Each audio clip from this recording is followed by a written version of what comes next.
Good morning, kindergartners. I ordered some new books online, so I thought that I would do a read aloud and share them with you. So the first book that I ordered is called Listening with My Heart, and this is a story by Gabby Garcia, illustrated by Ying Hu Tan, and it's a story of kindness and self-compassion.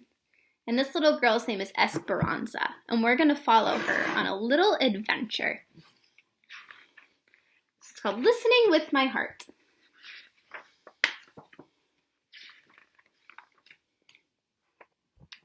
Esperanza's tummy fluttered as she practiced her lines on the porch. Today was the class play.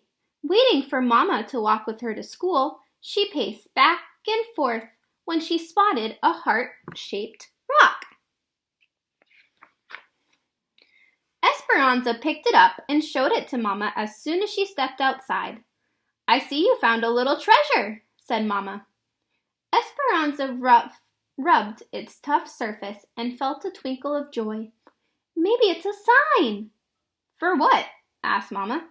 She thought about the class play later that afternoon, wondering what it would finally be like in the spotlight. "To put my heart into everything I do," she answered. At that moment, they heard scratching and a soft cry. Esperanza peeked under the stairs and spotted a kitty, shaking and shivering. No Mama in sight. She scooped the kitten into her lap and cuddled her. "She's all alone. I think she's hungry." Esperanza reached for her lunch bag, picked off a piece of chicken, and offered it to the kitty, who gobbled it up. "Mama, I think the rock is a reminder to spread kindness and love. That's what we do when we listen with our hearts." "I think you're onto something," said Mama.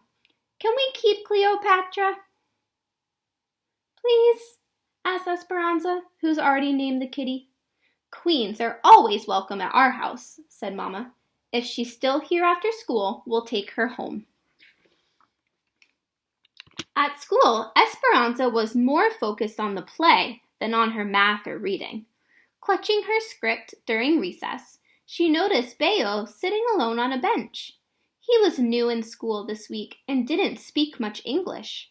She wondered if he felt lonely or scared. Esperanza found a soccer ball and kicked it over to him.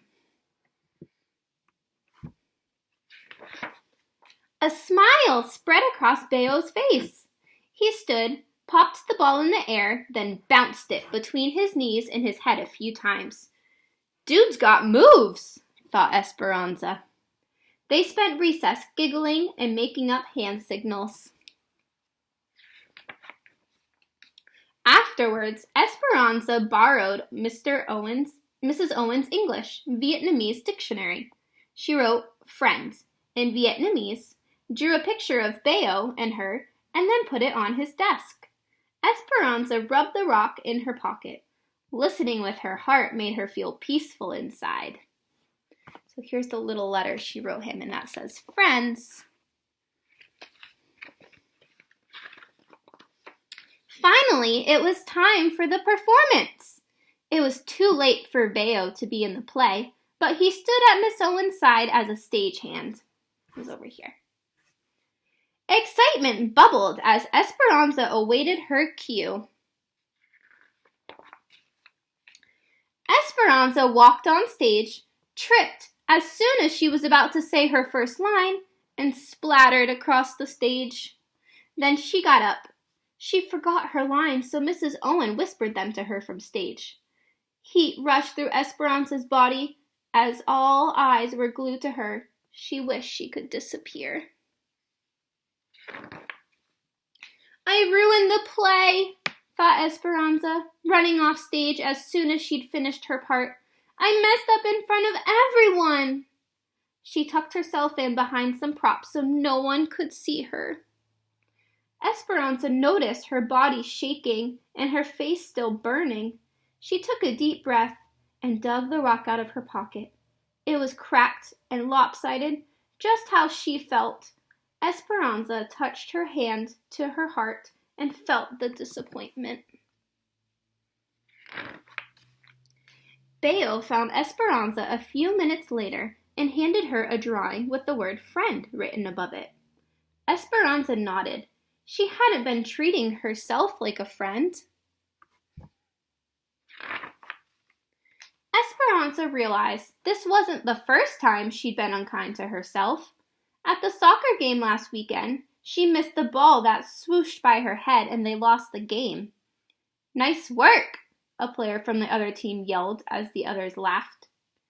Esperanza thought she let her team down and was the worst soccer player in the world. Thinking those thoughts had made her feel worse. As the curtains call, Esperanza reminded herself she hadn't ruined the play. She had an accident, and accidents happen to everybody. Listening with your heart wasn't just about giving kindness and love to others. It was about giving it to yourself, too. I can be a friend to myself, thought Esperanza.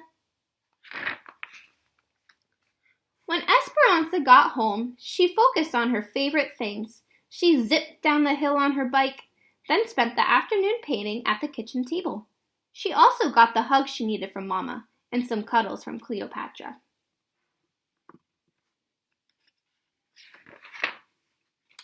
And that is the end.